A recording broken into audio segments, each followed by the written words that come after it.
함께 나눌 말씀은 로마서의 말씀입니다. 로마서 12장 1절, 2절 말씀 보시겠습니다.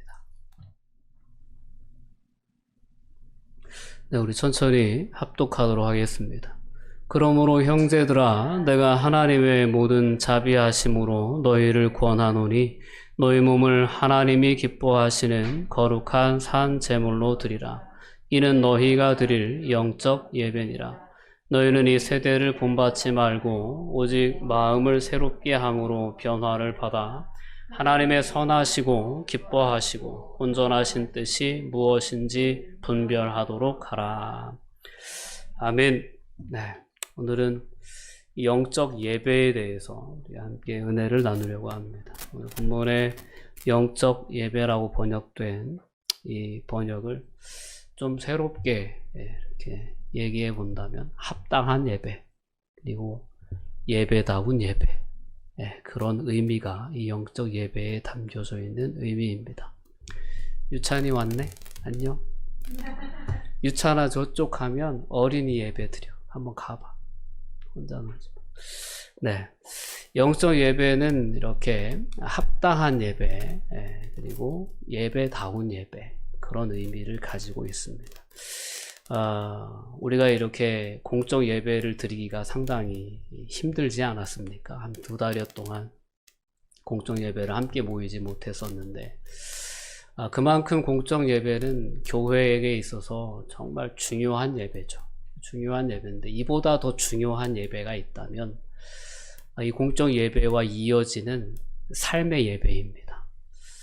이전에는 썬데이 크리스천이다, 이런 표현들이 있었어요. 긍정적인 표현이 결코 아니죠. 이름만 그리스도인, 그래서 주일날만 크리스찬이고 그냥 평소에는 아무렇지도 않은, 아무 구별됨이 없는 그런 삶을 살아가는 그리스도인들에게 좀 조롱 섞인 그러한 표현으로 썬데이 크리스천이다 라는 표현을 썼던 그런 기억이 납니다. 요즘은 그런 말도 잘 안 쓰죠. 전혀 기대가 없는 것 같아요. 근데 우리가 이렇게 그리스도인들에 대한 기대가 있기 때문에 부정적인 여론도 있고 부정적인 표현도 있어 왔던 것 같습니다. 근데 어느덧 관심조차 없는 그런 시대를 살아가고 있지 않나 싶습니다. 그런 상황 가운데에서 우리가 다시 한번 회복해야 할 보다 더 중요한 예배가 있다면 오늘이 영적 예배다라고 말씀드리고 싶습니다. 우리의 예배는 계속되어져야 합니다. 우리가 공적 예배에 모이는 그 순간만 하나님을 예배하는 게 아니고 우리의 모든 주어진 삶의 그 모든 순간순간들이 하나님을 기쁘시게 하는 예배로 하나님께 드려져야 된다라는 것을 우리가 오늘 말씀을 통해서 분명히 돌아볼 수 있었으면 좋겠습니다. 오늘은 웨슬리 목사님의 회심을 기념하는 회심 기념 주일이기도 합니다. 웨슬리 목사님은 늘 자신의 어떤 사역에 대해서 그런 목적 의식을 가지고 계셨습니다. 그가 사역을 하면서 하셨던 많은 설교 중에 44편을 모아서 표준 설교집으로 이제 발행을 하게 됩니다. 그 표준 설교문, 이 설교집의 서문에 웨슬리 목사님이 이런 어떤 표현을 써 놓으셨습니다. 저는 창공을 가르는 화살처럼 그저 인생을 지나는 피조물이며 하나님께로 와서 하나님께로 돌아가는 영에 지나지 않습니다. 제가 알고 싶은 한 가지, 그것은 바로 하늘로 가는 길입니다. 그 행복한 곳에 안전하게 닿는 법 말입니다. 그런데 하나님이 직접 내려오셔서 그 길을 가르쳐 주셨습니다. 바로 이것을 위해 그리스도께서 하늘에서 강림하신 것입니다. 그분은 한 책에 그 길을 적어 놓으셨습니다. 라고 하면서 이 44편의 설교를 통해서 웨슬리 목사님은 성경을 전하시길 원하셨고 또 하나님의 사랑, 하나님의 은혜를 증거하길 원하셨던 것입니다. 자, 오늘 그토록 존 웨슬리 목사님이 소원하셨던 하늘 가는 길, 하늘로 가는 길, 그 길을 오늘 본문은 다른 표현으로 우리에게 소개해 주고 있는데요. 그건 뭐냐면 너희 몸을 하나님이 기뻐하시는 거룩한 산 제물로 드리는 그와 같은 삶의 예배, 영적 예배, 정말 예배다운 예배, 정말 합당한 예배로 우리에게 소개해주고 있다라는 것입니다. 자, 오늘 말씀을 통해서 우리가 다시 한번 우리에게 허락하신 하나님의 사랑과 은혜를 되돌아볼 수 있는 시간이 되었으면 좋겠고요. 그리고 내가 하나님께 어떤 삶의 모습을 가지고 하나님을 사랑해야 될까라는 부분도 함께 고민해 볼 수 있는 은혜가 있었으면 좋겠습니다. 로마서의 말씀을 크게 나누어 보면 바로 11장까지의 말씀과 12장 이후의 말씀으로 나눌 수 있습니다. 11장까지의 말씀은 하나님께서 우리를 위해 행하신 일에 대한 그러한 본문입니다. 그러니까 우리가 어떤 존재인지, 정말 의인은 없나니 하나도 없다. 그래서 하나님으로부터 말미암는 의가 필요한 존재, 완전한 타락한 인간이었는데 그런 우리에게 하나님께서 이와 같이 행하셨다. 이와 같은 은혜를 주셨다. 그래서 우리는 예수 그리스도 안에서 이제는 결코 정죄함이 없는 그런 새로운 피조물이 되었다라는 그러한 주제가 로마서 11장까지의 내용입니다. 그래서 이방인을 위한 구원의 역사, 또 유대인을 위한 구원의 역사, 이러한 것들이 어떻게 되는지를 쭉 설명한 본문이 1장에서 11장까지의 내용이라고 볼 수 있습니다. 그리고 오늘 우리가 함께 읽은 12장 1절부터는 그런 하나님의 은혜를 받은 자로서 그렇다면 우리는 어떤 삶을 살아야 되는가라는 삶에 대한 이야기의 주제로 넘어오는 장이 바로 오늘 본문 12장부터입니다. 그래서 오늘 12장 첫 단어를 보면 그러므로라고 되어 있습니다. 그러므로. 이 그러므로에 담겨져 있는 의미는 뭐냐면 하나님께서 우리를 위해서 이와 같이 놀라운 은혜, 놀라운 구원의 역사를 이루어 주셨으므로 라고 읽으셔야 됩니다. 이해하시겠죠? 그러므로 형제들아 라고 바울 사도가 우리에게 권면해 주기를 내가 하나님의 모든 자비하심으로 너희를 권하는데 너희 몸을 하나님이 기뻐하시는 거룩한 산 제물로 드리라 라고 이렇게 권면해 주고 있는 것입니다. 자, 하나님의 은혜를 깨달은 자가 하나님의 자비하심을 맛보아 아는 자가 구별해내야 할 삶의 모습이 있다면 우리의 삶 전체를 하나님이 받으실 만한 거룩한 제물로 구별하여 드리는 그런 삶을 살아가는 데 있습니다. 제물은 여러분들이 잘 알다시피 제물은 죽어 있습니까? 살아 있습니까? 구약 성경에 나오는 모든 제물들 살아 있어요? 죽어 있어요? 죽어야 됩니다. 죽어야 돼요. 제단 위에 바쳐지는 모든 제물은 죽어져 있습니다. 소제라는 제사의 형식도 있는데 소제를 드릴 때는 아주 가루를 내버립니다.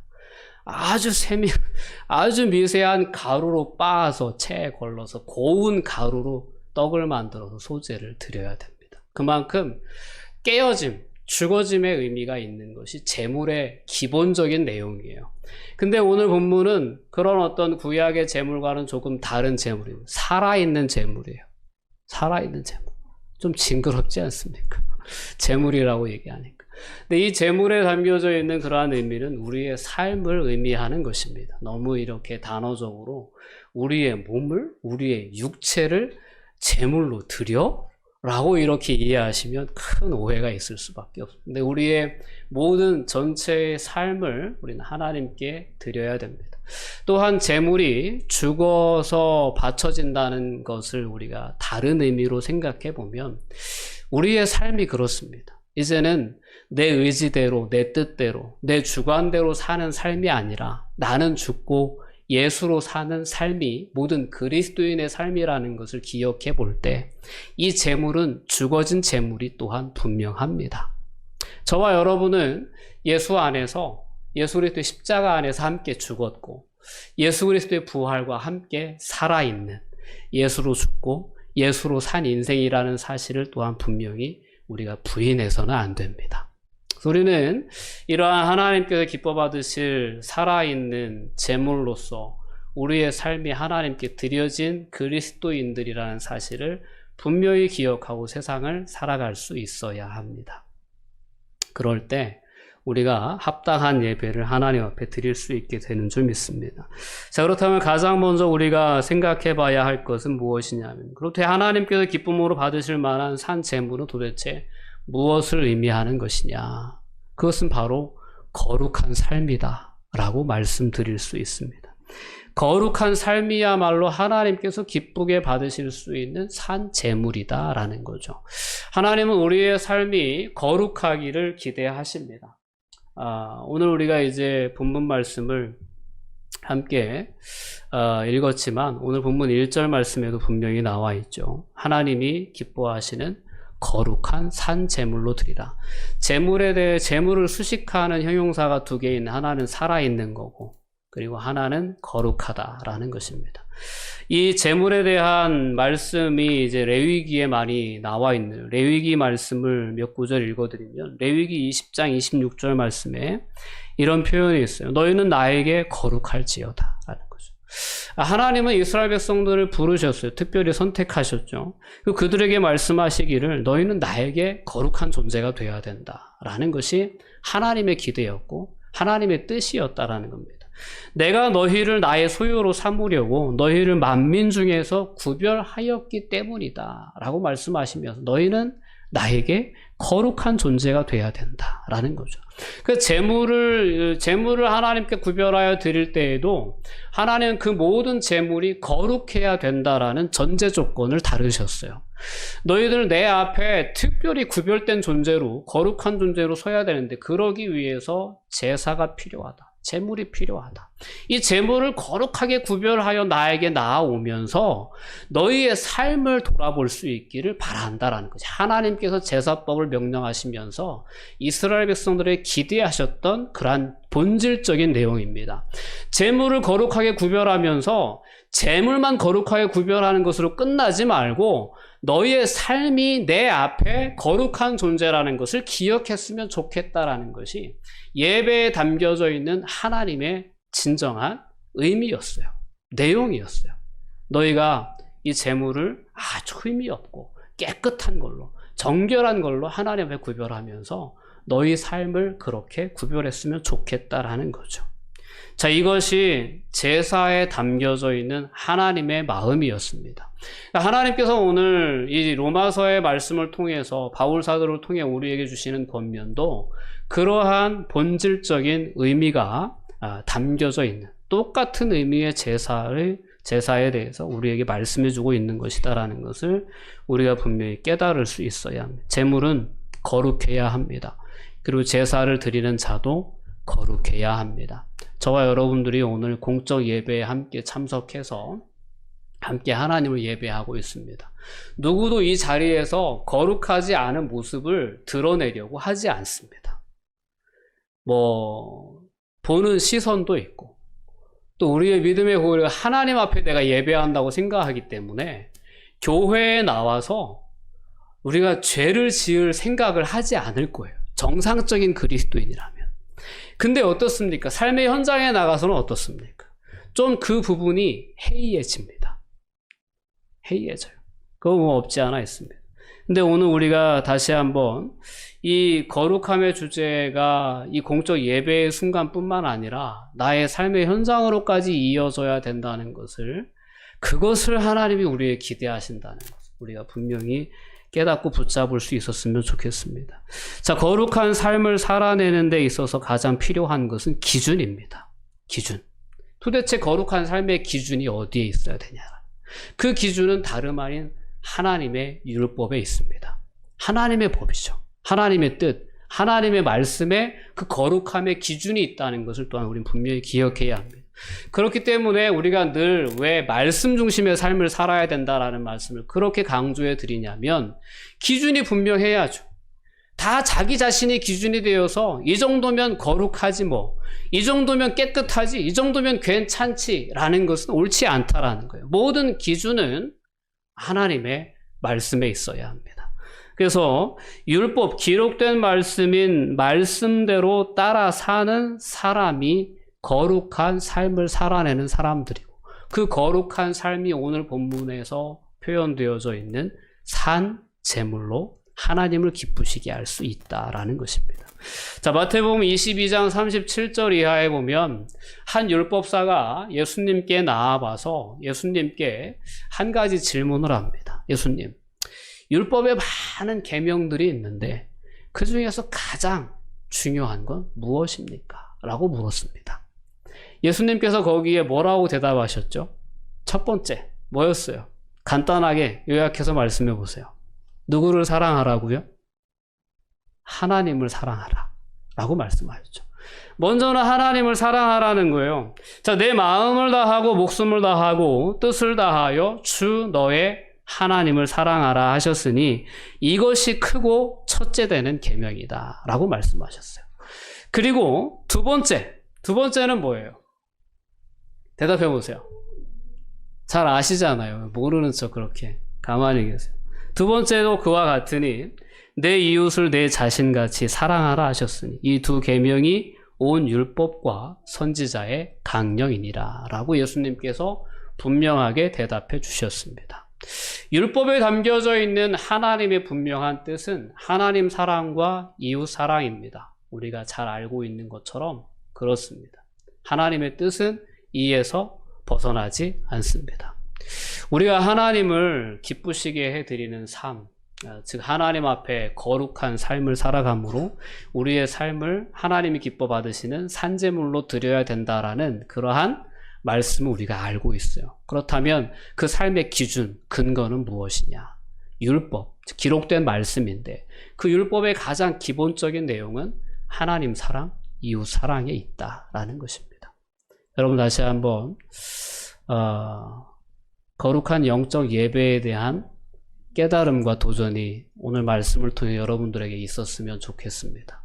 이 공적 예배만 내가 거룩하여 구별할 것이 아니고 이 예배 이후에 이어지는 모든 삶을 하나님이 기쁘게 받으실 수 있는 거룩한 살아있는 내 삶의 모습이 거룩한 예배, 제물이 될 수 있도록 하나님이 받으실 수 있는 그런 삶의 모습이 될 수 있도록 내가 구별된 삶을 살아가야 되겠다라는 거룩한 마음의 소원이 우리 안에 있었으면 좋겠습니다. 그 삶은 다름 아닌 가장 구체적인 삶의 방식으로는 이웃을 사랑하는 것으로 드러나게 돼 있습니다. 자, 여러분 어떻습니까? 사랑하십니까? 네. 남편 사랑하시나요? 네. 아내를 사랑하시나요? 정말 중요한 부분입니다. 이게 이제 뭐 사랑으로 사냐, 정으로 살지 막 이렇게 어르신들 되면 막 그래요. 근데 우리가 정말 사랑할 수 있는 부부관계가 될 수 있었으면 좋겠습니다. 가정의 달 5월인데 특별히 부부간에 정말 사랑으로 돈독한 그런 믿음의 가정들이 될 수 있었으면 좋겠어요. 그리고 부모와 자녀 간에도 마찬가지입니다. 정말 기본적인 우리의 사회 구성 요소인 가정 안에서 사랑으로 우리가 서로 인간관계가 형성되지 못하면 사회에 문제가 생겨나게 돼 있습니다. 당연한 거예요. 사랑으로 양육되지 못한, 사랑받지 못한 자가 자기를 사랑하지 못하게 되고 자기를 사랑하지 못하면 다른 인간관계가 힘들어지는 것이 자연스러운 겁니다. 여러분 우리가 다시 한번 우리에게 주어진 모든 만남, 모든 관계 안에서 하나님께서 우리에게 그토록 바라시고 기대하시는 사랑하라는 이 말씀의 이 취지, 이 뜻을 실행해 나갈 수 있는, 그래서 그러한 거룩한 삶의 모습들로 하나님께 여러분들의 삶을 거룩한 예물로 드릴 수 있는 예배자들로 여러분들의 삶의 현장에 서가시기를 주님의 이름으로 권면드립니다. 특별히 이웃 사랑이라는 주제를 놓고 보면 우리가 행할 수 있는 일이 상당히 많습니다. 자, 이웃을 사랑하는 것은 뭐 우리가 막 적극적으로 생각해 보면 무언가를 막 주고 사랑을 표현하고 막 이런 것이라고 생각할 수도 있지만 좀 소극적인 차원에서 이웃을 사랑하고 생각해 보면 이웃에게 해를 끼치지 않는 거예요. 그죠? 여러분 저는 이 부분이 아주 중요하다고 생각합니다. 아까 일부 시간에도 잠깐 얘기했는데 어제 집에서 나오다 보니까 그 현관문 앞에 딱 나오니까 이 수레에 택배가 가득 실려 있더라고. 근데 택배 아저씨는 분명 엘리베이터에서 만났어요. 엘리베이터에 있어요. 그래서 이 택배를 딱 보는 순간 이야 저렇게 택배 놓고 다녀도 누가 가져가지 않는 게 참 놀랍다. 그때 옆에 있던 아들이 우리나라가 K 양심으로 유명하대요. K 양심. 택배를 가져가지 않는데요, 우리나라. 참 우리나라가 K 방역으로 뜨지 않았습니까? 코로나 때문에. 근데 또 K 양심도 있구나. 한 가지 제가 배웠어요. 근데 이웃을 사랑한다는 건 그렇습니다. 최소한 이웃에게 피해를 주지 않는 거예요. 그리스도인의 삶은, 하나님이 기뻐하시는 그리스도인의 삶은 이웃 사랑으로 드러나야 되는데, 적어도 그리스도인이라면 이웃에게 피해를 주지 않는 삶을 살아야 됩니다. 여러분, 우리가 이제 사회적인 갈등 때문에 막 자살하고 막 이런 사건들 있잖아요. 막 아파트 경비원 자살하고 막 그런 이야기, 아직까지 이번 주까지 상당히 뜨거운 이슈였는데, 그리스도인으로 삶을 살아가면서 우리가 쓰레기 하나도 버리지 않으려고 하는 그런 삶의 모습들은 정말 하나님이 보시기에 아름다운 삶이에요. 그러니까 우리가 환경을 깨끗하게 지키려고 하는 것, 뭐 미세먼지를 조금이라도 덜 발생하게 하려고 하는 것, 뭐 더러운 것을 밖에 함부로 버리지 않으려고 하는 것, 내가 사용하는 물건 아껴 써서 이게 이제 너무 과해가지고 과하게 버려져서 환경을 오염시키지 않게 나의 삶을 검소하게 갖추어 나가는 이 모든 삶의 모습들은 정말 소극적인 의미에서 다 이웃의 유익을 위한 거예요. 그러니까 우리나라 국가적인 공동체를 위한 삶의 행동들이나 때로는 인류 공동체를 위해 내가 구별해내는 그런 삶의 행동들은 다 소극적인 의미에서 보면 이웃 사랑이라는 계명에 다 얽혀 있다라는 겁니다. 그러니까 우리가 삶을 살아가며 선택하는 모든 삶의 방식들이나 삶의 행동 하나하나를 우리가 내 이웃을 내 몸처럼 사랑하라라는 이 예수님께서 요약해 주신 율법의 정신에 비추어서 생각해 본다면 삶은 분명해집니다. 분명해져요. 우리가 어떤 행동을 해야 될지 하지 말아야 될지는 분명해지는 거예요. 요즘과 같이 전염병이 유행하는 상황 가운데에서 내가 어떤 행동을 해야 될지 하지 말아야 될지를 이 예수님의 말씀을 근거로 해 생각해 봐요. 그러면 어떤 행동을 해야 되는지 하지 말아야 되는지 분명해지는 거예요. 우리가 손을 소독하고 공공장소에 마스크를 쓰고 이렇게 하는 것은 나 자신을 위한 것이기도 하지만 이웃을 위한 것이거든요. 이러한 모든 것들에 우리가 협조하는 삶을 살아가는 것은 광범위한 의미에서 정말 하나님께서 기뻐 받으실 삶의 예배로까지 받아들여질 수 있는 그런 예배의 요소가 된다라는 거죠. 여러분, 이렇게 간단한 예를 드렸지만 여러분들의 삶을 살아가면서 정말 내 삶이 하나님께 기뻐 받으시는 거룩한 산제물이 되어야 되는데 그것이 어떻게 사는 거냐? 하나님의 뜻대로 사는 거다라는 거죠. 그래서 오늘 본문 2절 말씀은 그렇게 얘기하잖아요. 너희가 이 세대를 본받지 말고 오직 마음을 새롭게 함으로 변화를 받아 하나님의 선하시고 기뻐하시고 온전하신 뜻이 무엇인지 분별하도록 해라. 이 세대 본받지 말라는. 이 세대는 철저히 이기적입니다. 자신의 만족과 유익을 추구하는 세대입니다. 그러나 우리 그리스도인들은 이웃을 먼저 생각해야 합니다. 이웃을 먼저 배려해야 합니다. 이웃의 유익을 먼저 추구하는 삶을 살아야 합니다. 각각 자기의 일을 돌아볼 뿐만 아니라 이웃의 일도 돌아볼 수 있어야 합니다. 늘 높은 데만 마음을 두고 나도 저렇게 높아졌으면 좋겠다라는 그러한 소원과 욕망으로만 살아갈 것이 아니라 낮은 데도 우리의 마음을 두고 우리에게 있는 것을 또한 나눌 수 있는 삶의 자리에 처할 수 있기를 하나님은 우리에게 기대하신다는 겁니다. 그러한 삶의 방식을 다시 한번 우리가 선택함으로 말미암아 우리의 삶을 하나님의 뜻 위에 세워갈 수 있기를 주님의 이름으로 권면드립니다. 그러한 삶의 예배가 정말 합당한 예배다. 정말 예배 중에 예배다라고 오늘 본문이 우리에게 깨닫게 해주시는 거예요. 영적 예배자로 여러분에게 주어진 모든 삶의 자리에 서가실 수 있기를 주님의 이름으로 권면드립니다. 그렇다면 우리가 어떻게 이러한 예배자로 설 수 있을까라는 부분을 또한 우리가 생각해 볼 필요가 있습니다. 우리의 모습을 돌아보면 여전히 우리의 모습은 이기적이에요. 그렇지 않습니까? 이웃 생각하라는데, 이웃 사랑하라는데 여전히 우리가 삶을 살아가다 보면 나 먼저, 내 유익 먼저, 내 만족 먼저 하는 게 우리의 본질적인 솔직한 모습이지 않나 싶습니다. 그래서 우리의 어떤 능력으로, 우리의 지혜로, 우리의 의지로는 늘 무너지고 늘 넘어질 때가 참 많아요. 그래서 이렇게 말씀 듣고 돌아갈 때는 그렇게 살아야지, 그렇게 다짐하고 돌아가지만 삶의 중간쯤 돼보면, 주중쯤 되면 내 삶이 완전히 나에게 초점이 맞추어져 있는 그런 것을 딱 느끼죠. 나를 위해 살고 있구나. 그런 걸 느끼게 됩니다. 그런 싸움이 늘 우리의 신앙생활 가운데 있지 않나 싶습니다. 늘 하나님을 사랑하라 하는데 하나님 대신 나 자신을 사랑할 때가 많습니다. 그분의 뜻을 늘 분별하라고 하는데 우리는 우리의 뜻을 세우고 살아갈 때가 참 많습니다. 그분이 아니라 그분이 만드신 피조물들의 그 피조물들을 소유하는데 집착하는 삶이 우리의 삶일 때가 참 많습니다. 자, 그래서 우리는 하나님을 사랑하고 이웃을 사랑하라는 하나님의 뜻을 너무너무 잘 알면서도 그 뜻대로 살지 못할 때가 참 많은 연약한 존재입니다.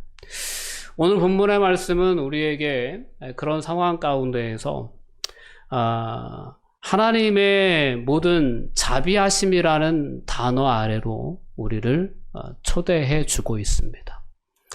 하나님의 긍휼입니다. 하나님의 은혜예요. 우리가 이렇게 삶을 살아가야 된다라는 깨달음의 시작도 은혜에서부터 시작됩니다. 그러니까 하나님께서 오늘 말씀드린 것처럼 11장까지의 내용에 나와 있는 것처럼 하나님이 우리를 위해서 이러이러한 일을 행하셨으므로 우리는 이런 삶을 살아야 된다라는 말씀을 드렸어요. 그런 깨달음이 시작은 하나님의 은혜였어요. 근데 그런 깨달음의 시작도 하나님의 은혜지만 그러한 삶이 실제적으로 이루어지고 사라지는 것도 하나님의 은혜가 없이는 안 된다라는 것을 기억해야 합니다. 하나님의 은혜. 여전히 그런 삶을 살아낼 수 있는 능력과 은혜도 하나님의 은혜에 우리가 초점을 맞출 때 그런 삶을 살아갈 수 있습니다. 그래서 오늘 다시 한번 우리의 솔직한 모습을 하나님 앞에 고백할 수 있어요. 하나님의 뜻이 무엇인지 제가 모르지 않습니다. 하나님 뜻이 무엇인지 알고 제가 어떻게 살아가야 되는지도 제가 모르지 않습니다. 근데 사라지지 않습니다. 그렇게 살 수 있는 능력이 제게 없습니다. 라는 사실을 겸손히 하나님 앞에 인정하고 고백하는 삶의 자세가 필요합니다. 그리고 하나님의 도우심을 구해야 합니다. 그럴 때 하나님은 우리 안에 역사해 주신다는 것이 하나님의 약속이었습니다. 에스겔서 36장에 보면 그런 말씀이 있습니다. 또 새 영을 너희 속에 두고 새 마음을 너희에게 주되 너희 육신에서 굳은 마음을 제거하고 부드러운 마음을 줄 것이며 또 내 영을 너희 속에 두어 너희로 내 율례를 행하게 하리니 너희가 내 규례를 지켜 행할지라 라고 말씀합니다. 하나님의 약속은 뭐냐면 내가 너희에게 새 마음을 주겠다. 내가 너희에게 새 영을 주겠다라는 겁니다. 내가 하나님을 기쁘시게 하는 삶을 살아야지. 이러한 마음은 어디서부터 오냐면 하나님이 주시는 거예요. 하나님이. 그리고 그러한 삶을, 그러한 마음을 품고 삶을 그와 같이 실제적으로 살아갈 수 있는 능력은 하나님께서 우리에게 선물로 주신 하나님의 영에 있습니다. 성령의 능력이 있는 거예요. 여러분, 오늘도 우리가 다시 한번 우리 안에 계시는 하나님, 우리의 연약함을 도우사 우리의 구원을 이루어 가시는 하나님, 그 성령 하나님께 주목할 수 있기를 바랍니다. 하나님은 오늘 이 말씀을 우리의 삶을 살아가는 여정 가운데에서 생각나게 해주실 거예요. 이 성령 하나님께서 그 말씀을 우리에게 생각나게 해주시고 기억나게 해주시고 그 삶을 순간 가운데 선택의 기로에서 이웃을 사랑하라는 그 말씀의 관점에서 내가 어떻게 선택하는 것이 이웃에게 유익이 될까? 이웃에게 해를 끼치지 않을까? 라는 것을 가지고 우리의 삶을 결단할 수 있도록 그 순간 우리에게 이 말씀을 생각나게 하나님의 계명이 생각나게 하나님의 뜻이 생각나게 역사해 주시는 분이 성령 하나님이십니다. 그리고 실제적으로 그러한 삶을 살아갈 수 있도록 우리를 이끄시는 분이 바로 성령 하나님이십니다. 로마서 8장에 있는 약속의 말씀을 읽어드리면 그렇습니다. 율법이 육신의 말씀으로 말미암아 연약하여 할 수 없는 그것을 하나님은 하신다라는 겁니다. 하나님은 하신다. 그 죄로 말미암아 자기 아들을 죄 있는 육신의 모양으로 보내어 육신의 죄를 정하게 해주셨다라는 거죠. 이 부분은 우리가 믿음으로 분명하게 고백하는 부분입니다. 그리고 그 이어지는 본문에 보면 육신을 따르지 않고 그 영을 따라 행하는 우리에게 율법의 요구가 이루어지게 하려 하십니다 라고 말씀합니다. 육신을 따라 행하는 삶이 아니라 영을 따라 행하는 우리에게 율법의 요구, 즉 하나님 사랑, 이웃 사랑, 그 요구가 이루어질 수 있도록 성령님께서 우리 안에 역사해 주신다는 겁니다. 오늘 성령의 감동에 우리가 귀 기울이고 성령의 감동에 순종하는 삶을 결단할 때 하나님은 우리의 삶에 율법의 요구가 이루어질 수 있도록 역사해 주신다 하셨습니다. 그 율법의 요구, 즉 하나님의 뜻이 우리의 삶을 통하여 이루어질 때 우리의 삶은 하나님께서 기뻐 받으시는 거룩한 산 제물이 되어지는 것입니다. 여러분, 이러한 삶의 약속이 성경에 기록되어 있고 그 약속을 우리가 믿고 의지하며 이 땅을 살아가는 그러한 그리스도인으로 우리가 부름을 받은 것입니다.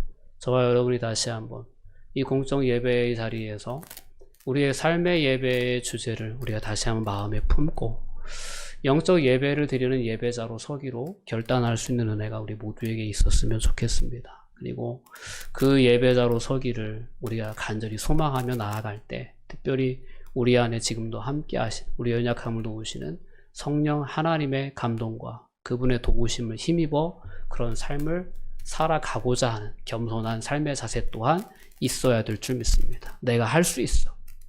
내가 살 수 있어. 그런 자세보다 성령님 도와주세요. 저는 안 돼요. 저는 본질상 이기적인 존재예요. 그러나 제가 사랑할 수 있도록 제게 감동 주시고 제게 힘 주세요. 그런 자세를 가지고 우리가 삶의 자리에 임할 때 이런 삶이 하나님의 은혜로 말미암아 사라질 수 있다는 것을 여러분들이 기억하시고 그런 삶을 살아낼 수 있는 은혜가 저와 여러분께 있기를 주님의 이름으로 권면드립니다. 기도하시겠습니다. 사랑과 은혜가 충만하신 아버지 하나님, 감사와 영광을 돌려드립니다. 오늘도 우리가 마땅히 살아야 할 삶의 모습들, 특별히 우리가 삶의 자리에서 드려야 할 삶의 예배, 그 합당한 예배, 예배다운 예배의 모습이 무엇인지를 말씀을 통하여 깨닫게 해주시고 기억나게 해주신 것 감사합니다. 오늘 말씀을 우리의 마음에 담게 해주시고 우리의 삶을 살아가면서 하나님의 기뻐하시고 선하시고 온전하신 뜻이 무엇인지 지혜롭게 분별하여 이 세대를 본받는 삶이 아니라 거룩한 구별된 삶으로 하나님을 기쁘시게 할 수 있는 그런 산 제물로서의 삶을 살아낼 수 있도록 주님 축복하여 주시옵소서. 감사드리며 예수님의 이름으로 기도합니다. 아멘.